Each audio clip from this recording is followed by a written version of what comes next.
Y entre el éxito, los viajes, los aplausos, las drogas y el alcohol me fui perdiendo de uno. Al principio eran drogas, vaya, por diversión, para salir a bailar, para reír más fuerte, para quedar despierto hasta el amanecer con la música retumbando en el pecho y las luces moviéndose como si todo fuera un sueño al que quería despertar. De verdad, la pasaba increíble, me sentía vivo, libre, poderoso, rodeado de hombres como yo, la gente que entendía lo que era cargar con una historia. Aún así bailaba como si el mundo fuera nuestro por una noche. Muchas veces salía con Hugo, mi mejor amigo. El baile era su pasión y era energía que tenía. Una pista contagiaba a todos. Hugo era de esos que se rodeaban al centro en el aire, las miradas. Yo me dejaba llevar por su ritmo, por su manera de vivir sin miedo. Juntos éramos dinamita, nunca nos importaba ni el que dirán, ni el pasado, ni el futuro, solo música y el ahora. La droga al inicio era parte del juego, parte de la experiencia. Pastillas, coca, popper se volvió común, estaba en todas partes, en todos los planes, nadie lo cuestionaba y yo menos. Me hacía sentir más seguro, más extrovertido, más atractivo. Desaparecía los complejos, el juicio, el cansancio. Era como si la versión de mí que siempre quise ser saliera en cada trago, en cada raya, en cada canción. Y si hubo noches memorables, carcajadas que dolían de tanto reír, abrazos entre sudor y luces de colores, cuerpos bailando sin culpa, pero también hubo vacíos y aunque no los notaba del todo, estaban ahí esperando, porque después de rush del subidón llegaba el silencio, y en el silencio a veces me encontraba conmigo mismo y no siempre me gustaba lo que veía. Capítulo 10. Lo que el alcohol me no borra. El alcohol no era una compañía, era una anestesia, una botella de whisky de 3 cuartos cada maldita noche, sin hielo, sin vaso bonito, sin nadie que me dijera ya basta. Me estaba en el sofá como un cuerpo hueco. El control retomó en una mano y la otra en el cuello de la botella. No tomaba para disfrutar, tomaba para borrar, para silenciar todas las voces en el que dejaba dormir, la que mi madre en aquel maestro, de la del bullying, de la de mis parejas, y es la peor de todas, la mía. Veía series como un zombie buscando alguna historia que no me recordara a la mía, como si por un par de capítulos pudiera fingir que mi vida era otra. Y cuando el alcohol ya no bastaba para apagar el ruido, me llenaba la boca de comida. Me metía lo que fuera, pizza fría, papas, plan, lo que hubiera. No masticaba, tragaba, no saboreaba, llenaba. No era hambre, era castigo. Engordé como si mi cuerpo tuviera levantando una muralla entre el mundo. Y yo pasé de pesar 76 a 17 kilos. Me levantaba hinchado, con los ojos morados, en el estómago inflado, en la mente nublada. Iba al baño y me veía al espejo sin reconocer al hombre frente a mí. Y ya no era yo. Decepciones, de fracasos emocionales y de silencios. Me sentía asqueado, pero ni eso me detenía. Me daba asco, pero seguía porque era lo único que me mantenía. Soledad, mi única lealtad. No me hablaba con nadie. La verdad, todos pensaban que estaba bien, qué exitoso, no, Nantito, qué guapo se puso, qué bien le va. Nadie sabía que de cada trago me la tomaba con odio, con rabia, que cada comida era una forma de decirme que no valía nada, que estaba roto y así había logrado muchas cosas, pero ¿de qué sirve tenerlo todo cuando no te tienes a ti? Ya no lloraba frente a nadie, pero en la oscuridad, con el vaso vacío en el corazón igual, el llanto me atravesaba sin aviso. Me hacía ovillo en el sillón como cuando era un niño y me escondía en el cuarto de los tinacos como si el mundo entero me quedara grande, como si aún esperara que alguien entrara y me dijera que todo iba a estar bien, pero nadie entraba y el whisky no decía nada, solo ardía como ardía yo por dentro, pero la bebida me hacía sentir cómodo con la realidad que estaba viviendo. Era como una comunidad enferma pero era mía. El whisky no era solo una bebida, era un refugio, se volvió mi mejor mentira, me abrazaba en silencio mientras todo lo demás me empujaba al abismo de la botella. Se convirtió en quien se quita la piel. Me servía el primer trago y me hundía en el sillón como si el mundo se apagara cuando daba el primer sorbo. La rutina era casi religiosa, una serie cualquiera, a veces una que me provocara llorar, otras que me mantuviera a gusto. Era castigo, era relleno, era una manera de sentir que algo me llenaba, aunque fuera basura. Comía hasta no poder más, hasta sentía dolor, hasta odiarme, y eso curiosamente me hacía sentir bien. Me hacía sentir que tenía el control de algo, aunque fuera de mi propio maltrato. Me sentía asqueroso, pesado, deforme. Me daba vergüenza mirarme en el espejo sin ropa. Me daba pena incluso conmigo mismo, pero esa pena, esa repulsión era un consuelo. Era como si mi cuerpo reflejara exactamente lo que mi alma llevaba cargando desde hacía años. Y sin embargo, el día siguiente la función continuaba. A las 5 a.m. sonaba el despertador, me levantaba tambaleando entre los restos de la noche anterior. Me bañaba con agua hirviendo como si pudiera borrarme la piel, y me vestía, me ponía la mejor sonrisa y salía a conquistar el mundo. Era un maestro del disfraz. Nadie se imaginaba que ese hombre se hablaba con seguridad, que cerraba tratos, que inspiraba a otros. Dormía cada noche embrazado del vacío. Era una doble vida, pero no en el sentido de que la gente cree.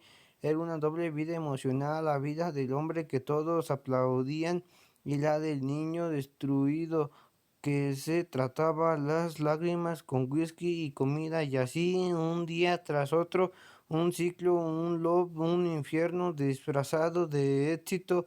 El alcohol que antes me hacía sentir invencible, poco a poco empezó a volverse mi verdugo.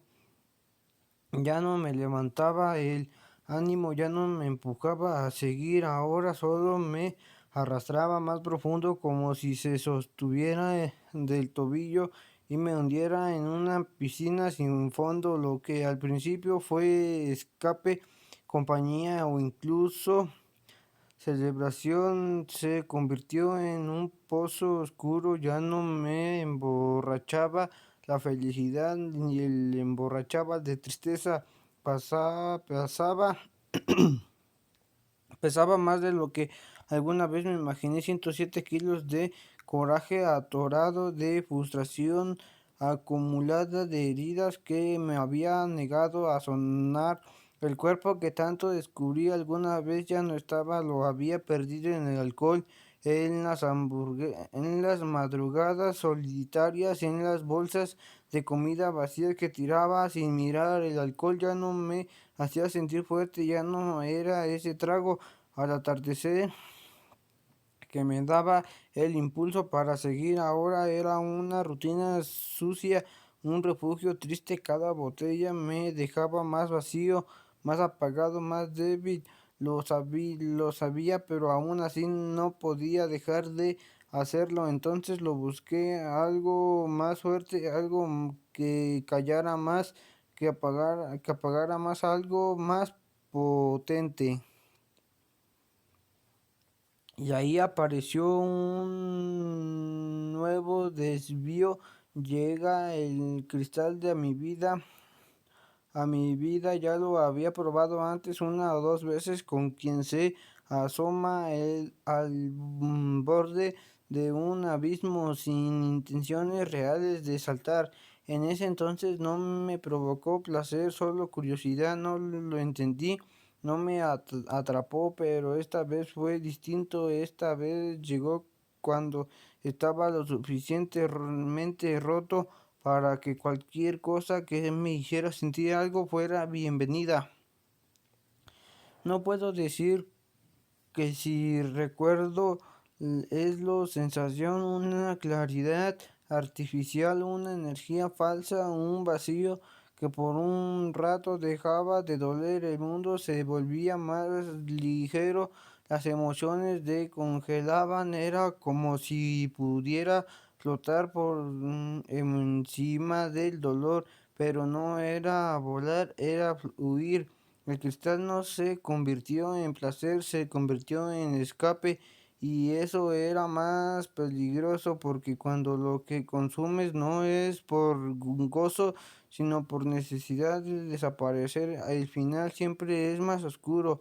Al principio fueron dosis esporádicas, casi simbólicas, pero después cada vez que sentía que no podía en el peso de mi vida, ahí estaba silencioso, mortal, brillando. El cristal se volvió el mejor actor de la obra de autoengaño. No me hacía reír, no me hacía llorar, solo me acompañaba. Y eso para alguien como yo que ya no quería sentir nada era suficiente. Me repetía que podía con todo, que era funcional, que seguía siendo exitoso, pero por dentro ya estaba colapsando.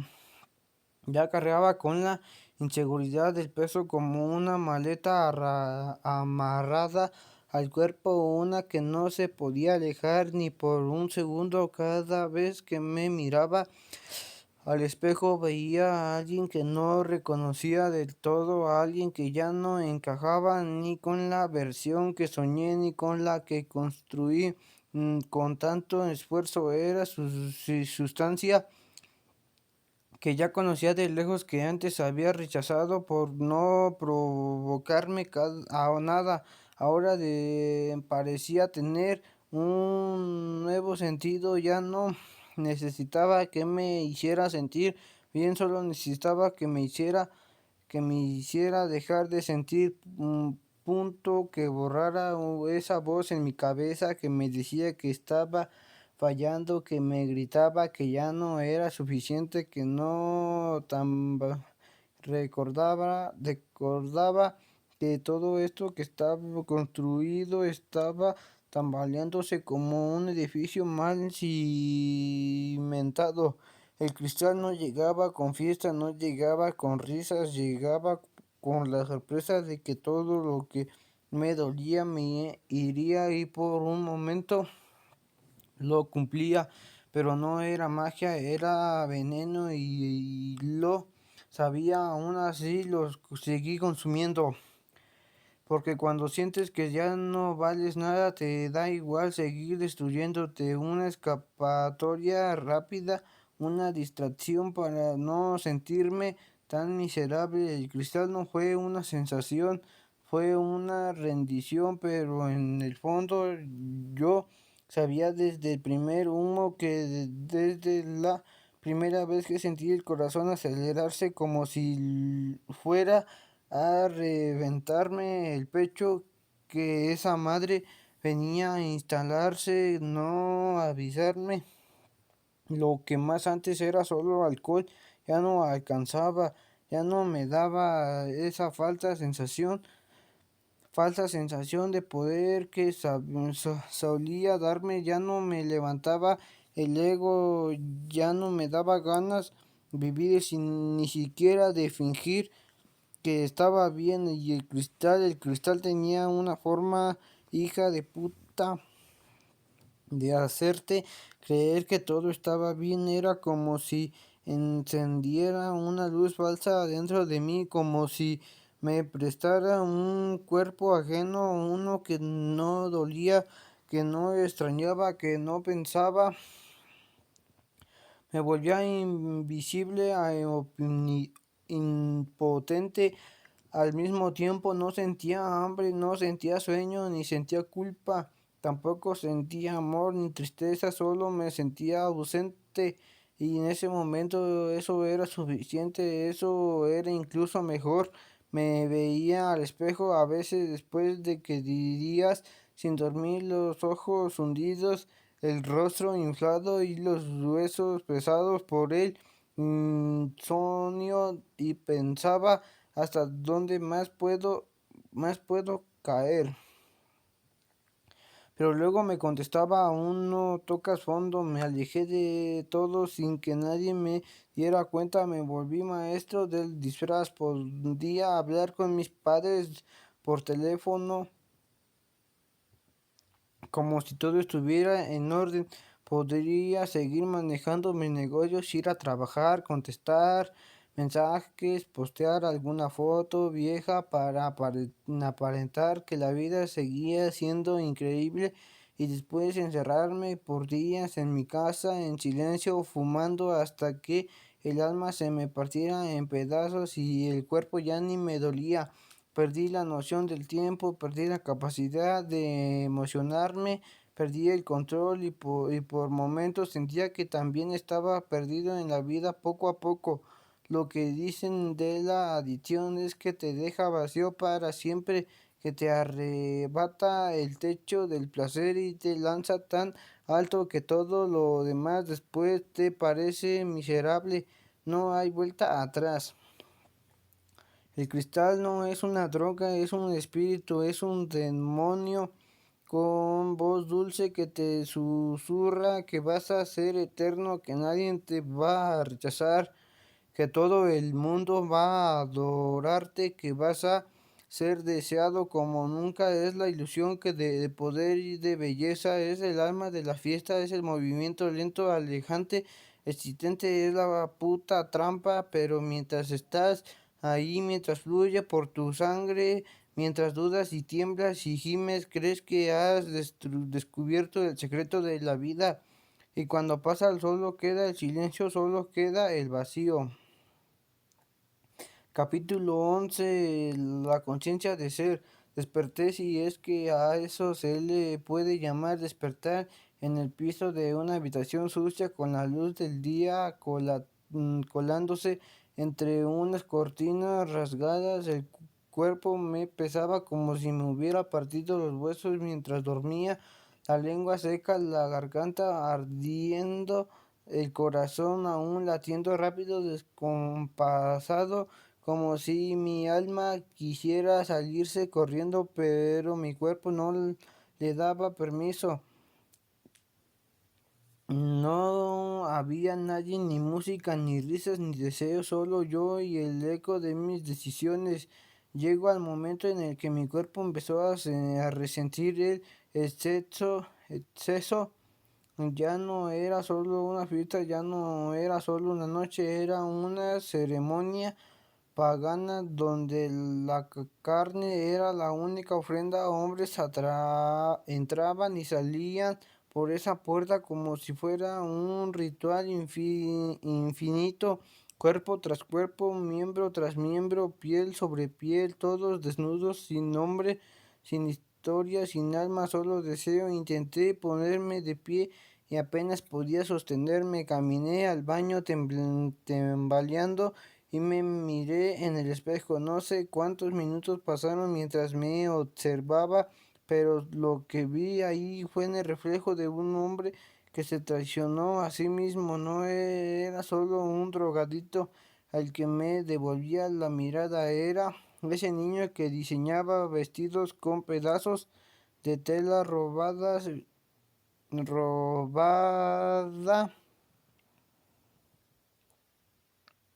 ese adolescente que sobrevivía los golpes y las burlas fingiendo que no dolían, ese joven que se prometió ser exitoso, fuerte, independiente. Todos ellos estaban ahí dentro del rush, y por primera vez en mucho tiempo sentí miedo, miedo real, miedo en el mismo miedo de no saber ni era capaz de volver. Ahí en el baño sucio me di cuenta que mi historia podía terminar en cualquier momento. No con una explosión, no con drama, sino con silencio, como un cuerpo tirado, con nadie que preguntara por mí.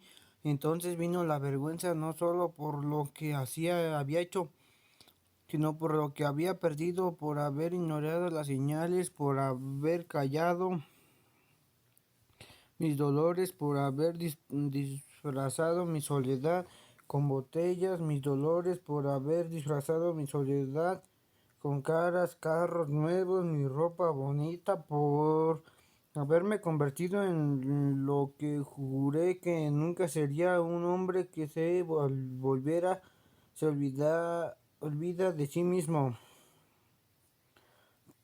Pasé horas allí en mi cuarto tirado de encontrar el valor para salir no solo de ese lugar, sino de ese estado mental, porque el cristal no solo me consumía el cuerpo, me carcomía el alma, y ya no era por placer, era por castigo, como si una parte de mí creyera que merecía autodestruirme.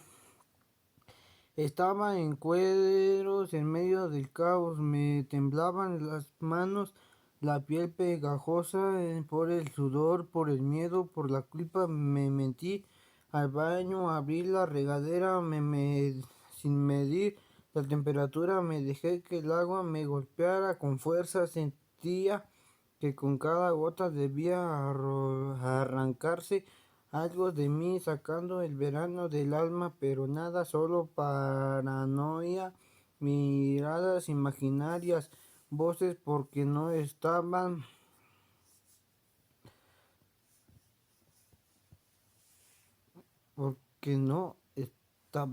escuchaba sonidos en mi cuarto de al lado, pasos que no eran pasos, sombras que no se movían.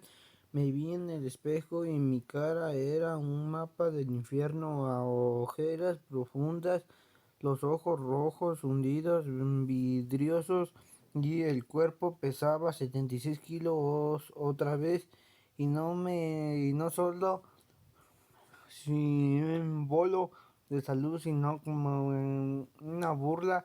Había regresado al mismo punto en el que todo empezó, como si estuviera atrapado en un bucle del que no pudiera escapar. Una forma de mí y gritaba que ya no era tarde, que ya era tarde, que no había forma de salir, que el cristal me tenía, que no me iba a soltar, pero otra parte, la que aún consideraba un hilo de dignidad, no quería rendirse. Me vestí como no porque tuviera un lugar a donde ir, sino porque necesitaba cubrirme la vergüenza, necesitaba sentirme la otra vez humano, como si al ponerme una camisa pudiera disfrazar el dolor, el colapso, la derrota. Caminé de un lado a otro como un animal enjaulado, pensando en cómo había llegado ahí, cómo pasé de ser este cabrón a que tenía 3 carros y 2 negocios a ser un adicto que no podía ni sostener su reflejo, ¿Cómo fue que permití que mi vida y mi historia, mis sueños se fueran como una pipa de cristal? Por una pipa de cristal y entendí, ya no estaba drogado por placer, porque estaba drogado de necesidad, por miedo, por evasión, porque la realidad me dolía tanto que solo así podía soportarla. Ese día no fui mi último consumo, pero sí fue el primero en el que sentí que estaba tocando fondo, no por la cantidad, sino por la conciencia, porque por fin sabía que estaba cayendo. Capítulo 12. Pedir ayuda es aceptar amor. No pude tolerar la sensación, el desgarro interno, la paranoia que aún me respiraba en la nuca. Apenas pude mantenerme de pie para llegar al aeropuerto. Compré el primer vuelo disponible sin pensar, solo quería regresar, solo quería salir de ese infierno. En el avión me puse junto a la ventana temblando, cerré los ojos en la esperanza de que lo abrirlo todo fuera una pesadilla, pero el sudor frío en mi espalda me recordaba que era real. Como cuando llegué no fui a ningún lado de más que a casa. Al abrir la puerta ahí estaba el Beto, mi amigo.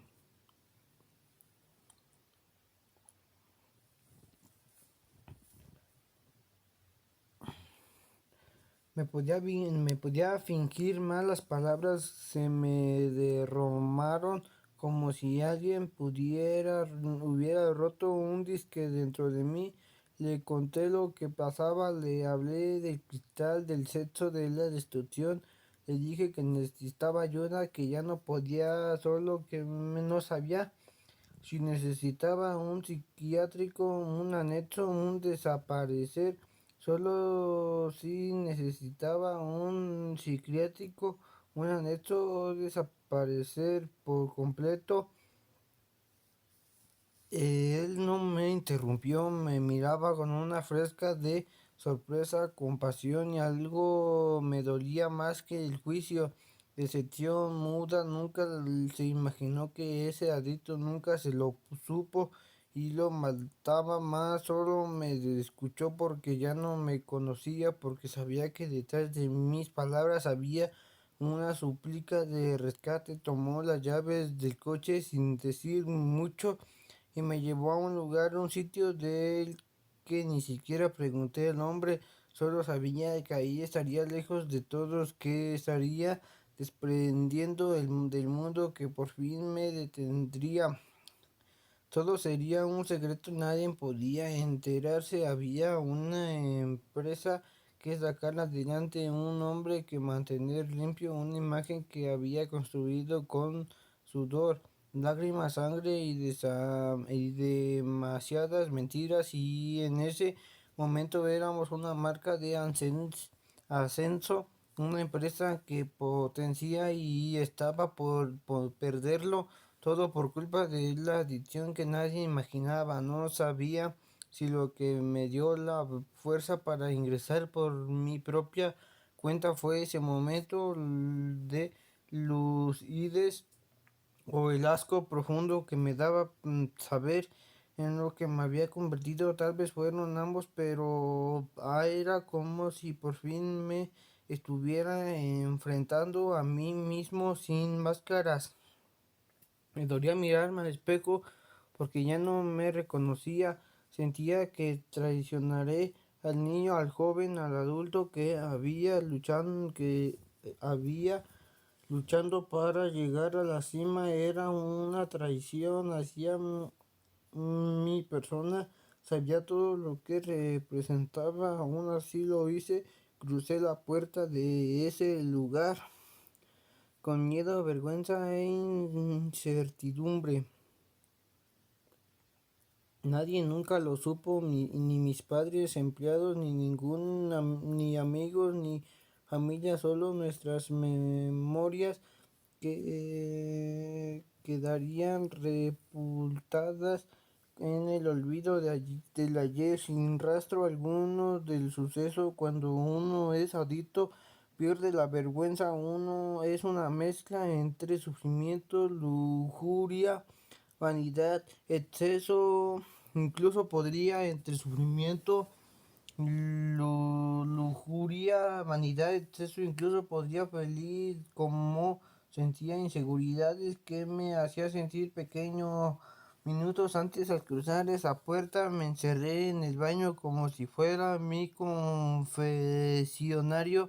Saqué la pipa que había escondido de los calzones, temblando como si ya no tuviera control sobre mis manos. La llevé en a mi boca y le di unas fumadas intensas, profundas, como si fuera el último aliento de vida que se me permitiría del universo. El humo me sintió distinto. Esta vez ya no me excitaba, ya no liberaba, solo pesaba. Una melancolía densa me cubría el pecho. Los 2 gramos que aún guardaba los vertí sobre el inodoro.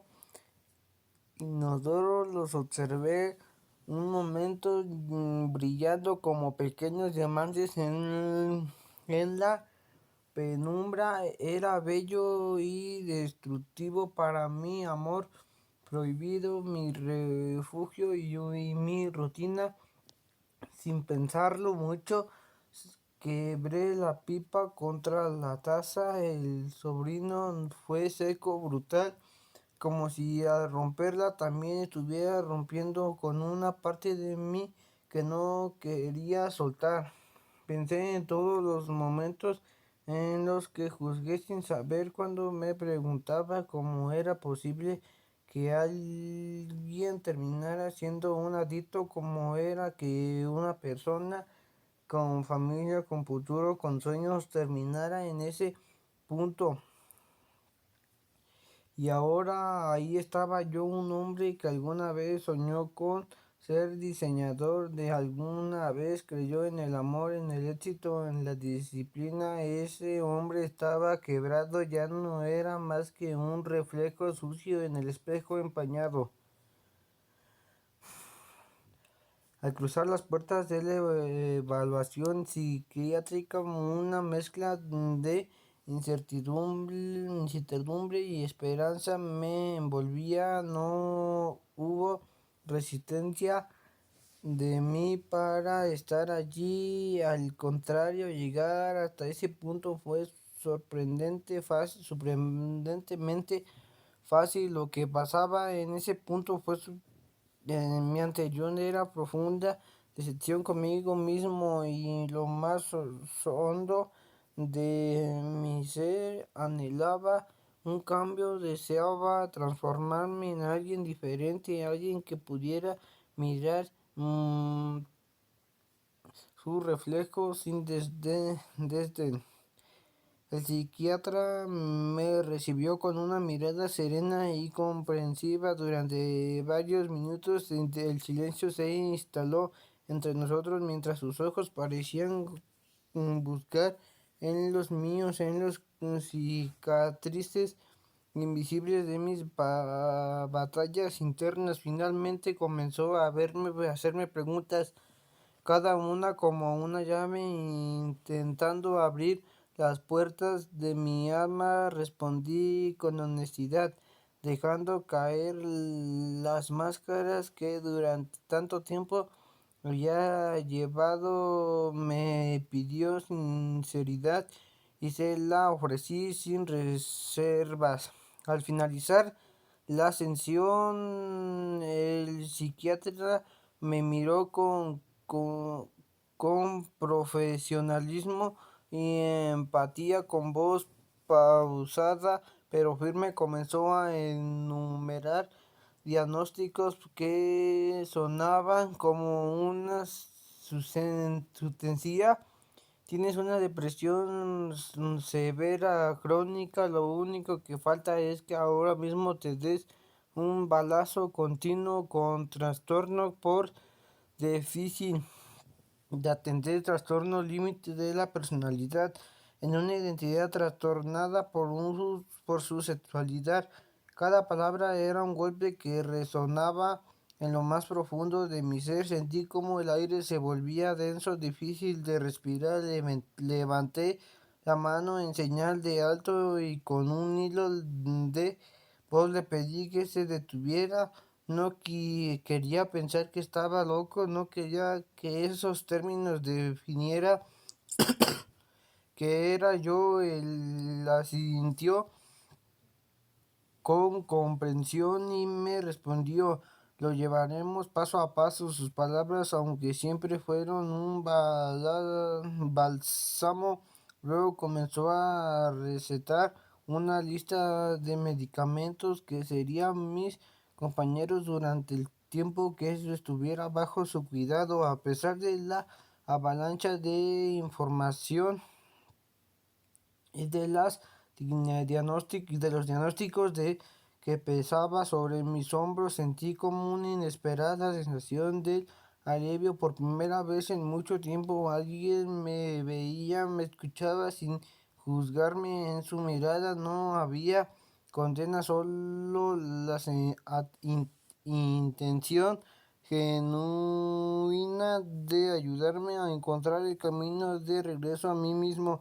No paraba de llorar, le agradecí al médico. A una enfermera me llevó al pabellón en donde me instalaría para mi tratamiento. Capítulo 13: el día que quise dormir para no despertar. Caminamos a un paso normal. La enfermera me acompañaba, con quien acompañaba a un condenado que aún guarda esperanza. Me mostraba las instalaciones mientras yo apenas podía procesar dónde estaba ni lo que estaba a punto de vivir. La cafetería, los baños, los pasillos de las habitaciones, todo tenía un orden austero pero sorprendentemente humano. Pero ser una clínica de gobierno, aquello era un lujo, al menos comparado con los relatos que había escuchado de otras personas que, como yo, tocamos fondo. Muchos terminaban en centros de donde la violencia se disfrazaba en disciplina, donde la cura consistía en someterse a la fuerza, donde el miedo era la única herramienta, lugares donde lo dejaban sin comer, te gritaban, te golpeaban o te encerraban. Por aquí sentí otra cosa. A pesar de la frialdad del cemento, del mobiliario frío, había algo en el ambiente que se decía de vamos a sostener mientras te reconstruyes. Las camas eran el cemento, como si estuvieras en el cárcel sin rejas. Cada espacio tenía un pequeño nicho en la pared, una repisita donde se permitía colocar un libro o una carta, nada más, nada que pudiese convertirse en una arma, porque en ese lugar todos teníamos heridas abiertas, todos éramos potencialmente peligrosos, no solo para los demás, sino para nosotros mismos. Lo que más me impactó al llegar fue al ver la cantidad de personas que estaban pasando exactamente por lo mismo, gente rota como yo, con historias distintas, pero con la misma mirada de derrota, con la misma piel marcada por la amnesia, el mismo temblor en las manos, en el alma. Recuerdo que cuando crucé el pasillo principal, todos los miraron, no con juicio, no con morbo, sino con una compasión silente, como si pudieran adivinar lo que estaba sintiendo. Escuché voces que decían ánimo, ánimo, y no supe cómo reaccionar. Solo bajé la mirada con los ojos cargados de lágrimas que ya no sabía si eran de dolor, de miedo o de alivio. Me asignaron mi cama, puse la cobija como pude, me mostraron los baños y sillos de cemento como si divisiones metálicas de agua. No era caliente, pero tampoco helada. era tibia suficiente para hacerme sentir que todavía había algo de vida en mi cuerpo. Entré a bañarme sin decir palabra. Fue una ducha silenciosa como un ritual que despedida en todo lo que fui antes de cruzarme ese umbral a la hora de la cena. No comí, no tenía hambre, no por falta de apetito, sino por una mezcla de náuseas existencial o vacío emocional. Después de la comida todos habían colaborado con el aseo de la cocina industrial. Éramos nosotros mismos quienes hacíamos todo. Había un jefe de grupo también paciente que organizaba los labores como si se tratara de una orquesta descompuesta pero funcional. Yo no podía moverme mucho, estaba agotado por dentro. Pensé esa primera noche en el estado de letargo profundo, como si el alma hubiera decidido no acompañarme durante ese proceso. No me levanté al día siguiente, ni siquiera del siguiente 2 días enteros sin pararme en la cama, sin hablar con nadie, solo existiendo, pero ya estaba ahí y eso de alguna manera era el comienzo. El día, el día que decidí levantarme comencé las terapias grupales en el auditorio y las prácticas del alcoholismo anónimos me enfrentaron con testimonios tan crudos que no mío parece nada. Historias del abuso sexual de los 3 años por los padres, personas que habían sido soñadas por quienes debían protegerlos, mamá, papá, hermanos. Escuché relatos de violencia externa, de tortura, de hogares donde los putazos y el miedo eran parte de la rutina. Padres que cegados por el alcohol tenían a punto de patadas a la mujer y lo prometieron una vida con un te amaré, pero siempre las hijas y los que a los 5 años les introducían tenían hijos del mismo padre. Hombres que pensaban que ser machos era imponer a golpes y con gritos su autoridad. Historias que a veces no aguantabas y tenías que salir de la sala para no escuchar. Había personas que nunca habían ido a la escuela y otras que eran doctores, profesionistas con títulos, incluso no un neurólogo que aún recuerdo con claridad. No podía entender cómo alguien con su nivel de preparación estaba allí, pero compartíamos lo mismo, una adicción y una historia de tantas simuladas que parecía que hablábamos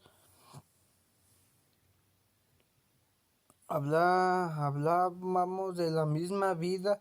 Era su cuarta vez internando. Poco a poco el tiempo pasó. Salí de la clínica con un espejo frente a mí que no había querido mirar antes. Me ayudaron a ver de todo venía, todo como se fue formando esa imagen falsa de mí. Construí como mi mente había sido distorsionada por abuso infantil, por la sociedad, por la depresión, por de patrones familiares. Me di cuenta que no era solo mi historia, era una cadena que venía arrastrándose desde generaciones atrás. Creo que se abrió una especie de conciencia distinta, como si pudiera entender cosas que nunca hubiera sabido de un haber ingresado a buscar ayuda, pero salí con esperanza, con ganas de reconstruirme, de volver a luchar por mis sueños. Alguien una vez me dijo, está bien querer, rendirse, lo importante es hacerlo y eso es quedó tatuado en mi alma. Al salir mundo sentía diferente, no porque hubiera cambios, sino porque ahora mis ojos estaban limpios, menos nublados por la negación. Volver a la vida real fue como aprender a caminar otra vez. El ruido de la rutina de la gente, todo le parecía demasiado rápido. Me sentía frágil como cualquier palabra, cualquier imagen pudiera romperme, pero también sentía algo nuevo en posibilidad de la posibilidad de no volver atrás, de cuidarme, de empezar a construir algo, aunque fuera desde los escombros. Me daba miedo fracasar, pero esta vez no quería hacerlo por cobardía, no quería volver a tapar el dolor con el humo, los cuerpos con las botellas vacías. Quería aprender a estar solo sin sentirme abandonado, quería aprender a amarme sin necesitar aprobación. Recordé el cuarto de costura y las telas mágicas. Capítulo 14. Volver para caer. Al salir de la rehabilitación parecía que tenía el mundo controlado, al menos eso quería creer. Pensé que esto era como una gripe o una fiebre, el que paracetamol eran 5 días en la clínica. Supuse que con eso bastaría. Los primeros días fueron relativamente felices, las primeras semanas también, pero alrededor de los 2 meses y medio, 3 meses, comenzaron la crisis de ansiedad. Ya no podía estar cerca de las personas que consumieran, ni siquiera ni solo eran mis amigos, aunque para ser honesto, amigos no tenía muchos. Como ya dije antes, 5 me parecían demasiados, no podía soportar la idea de que con solo fumarle un poco un tabaco o darle un trago a una cerveza, todo el infierno comenzará de nuevo. Me aterraba, tenía pavor de regresar a ese pasado. El negocio que había construido con tanto esfuerzo también comenzaba a desmoronarse.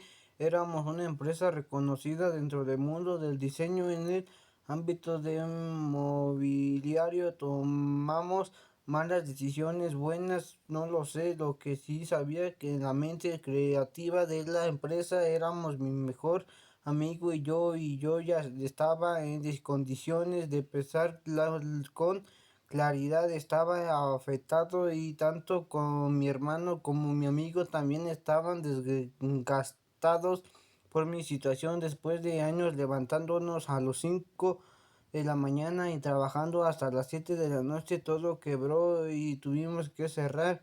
Pero dentro de mí nació un impulso: tengo que volver a empezar.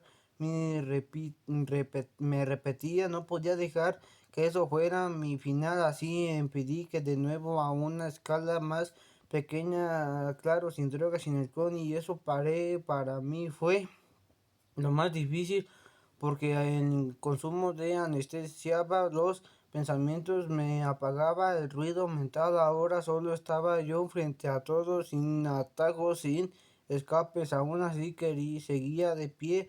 Decidí retomar mis sueños de ser diseñador, pero esta vez enfocado en lo que realmente amaba. Y aún que me dé un poco de pena escribirlo ahora, en ese momento exacto, mientras lo recuerdo, tengo una sensación de melancolía.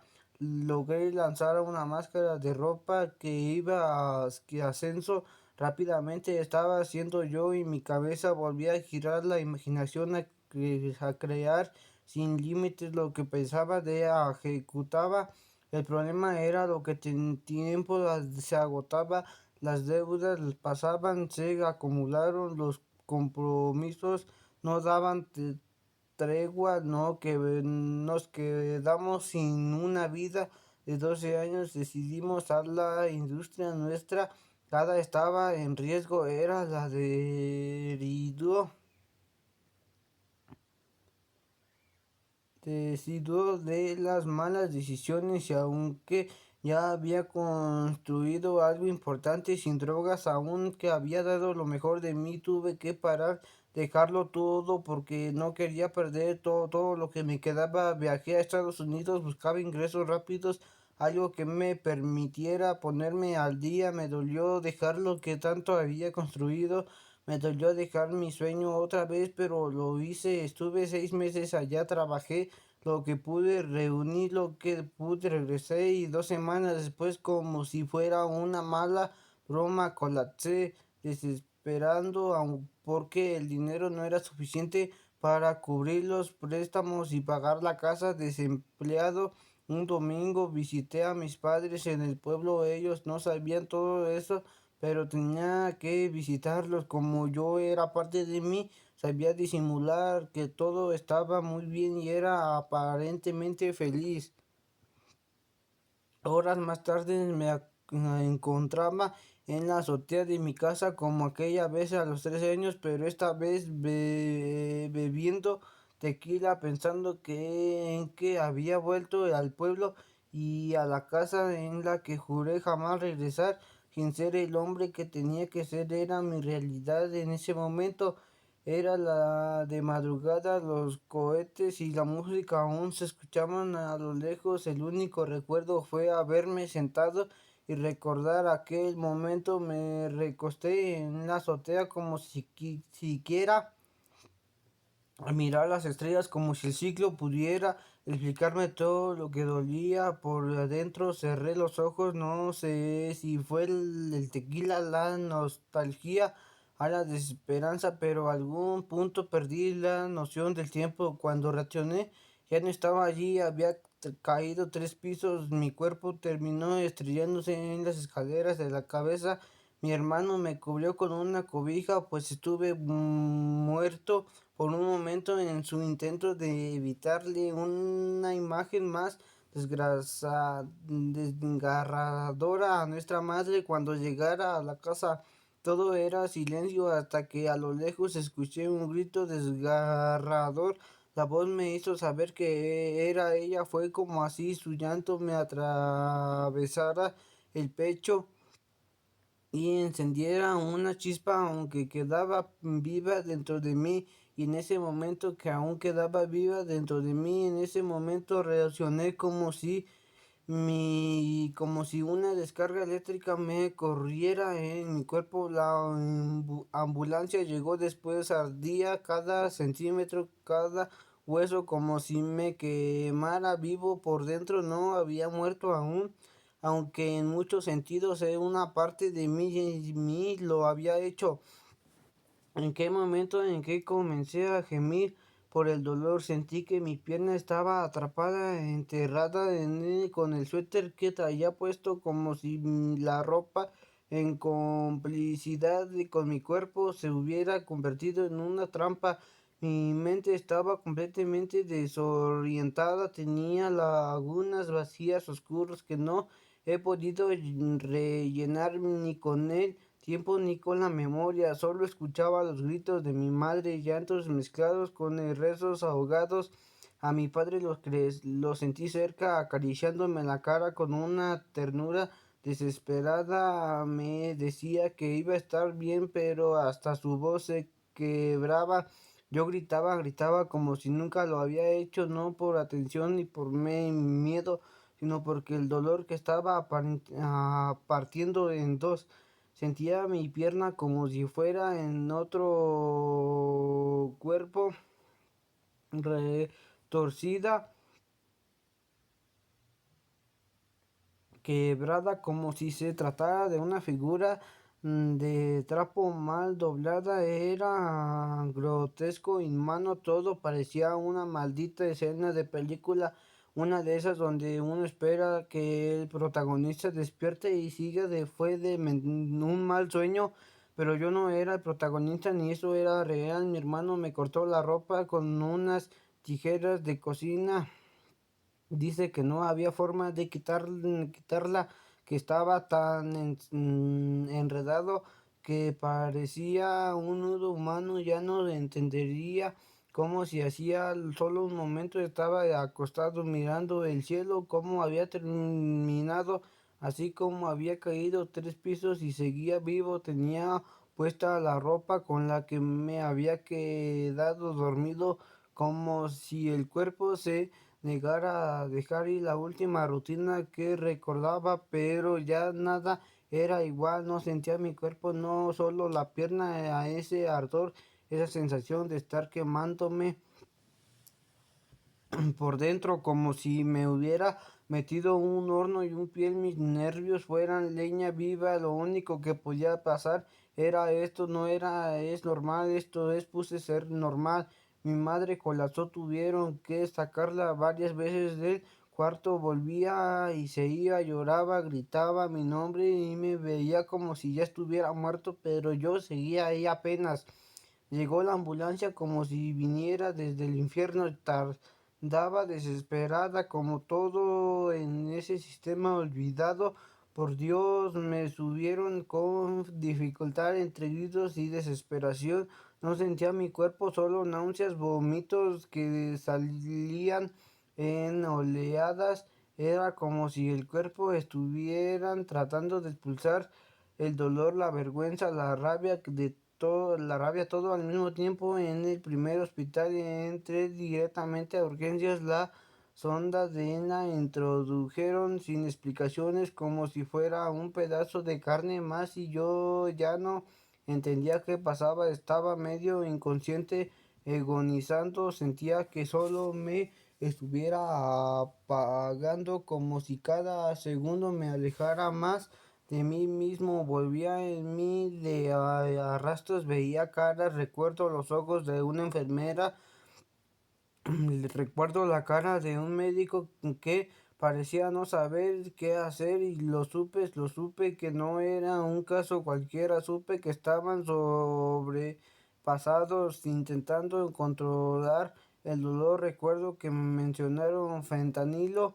sabía lo que era, había escuchado que era más fuerte que cualquier droga que de la calle, más letal que el cristal, lo que pusieron en la vena, sentí un alivio parcial, como si por un momento alguien apretara un botón de pausa sobre el dolor, pero no era suficiente, nada lo era. Ese hospital no tenía neurocirujano ni muchas otras especialidades. No había forma de entender, ahí me subieron a otra ambulancia y me trasladaron a la ciudad Guzmán. Y ahí empezó a otro infierno. Llegamos y sin seguro médico me mandaron directo al hospital civil. La sala de espera parecía en campo de guerra, enfermos en las banquetas, otros tirados en el suelo, mujeres con niños en brazos llorando, ancianos esperando su turno desde la madrugada y las secretarias detrás del vidrio con esa cara de fastidio eterno te veían como si fueras una molestia, como si rogaras por un favor que no merecías, como si sintieran dueñas del hospital, te hablaban con desprecio, con superioridad, con esa actitud pasiva agresiva que se declaraba una como una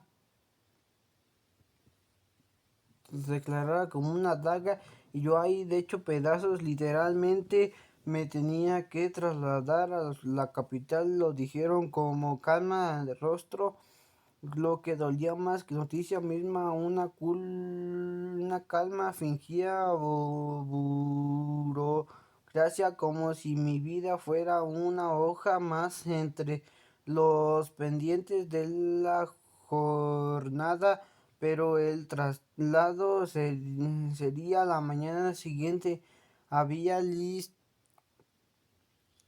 el siguiente, había lista de espera, siempre hay lista de espera cuando no se está muriendo, porque no este país, cuando el cuerpo se rompe también se rompe la esperanza, la urgencia no tiene valor ni solo está acompañada de recursos.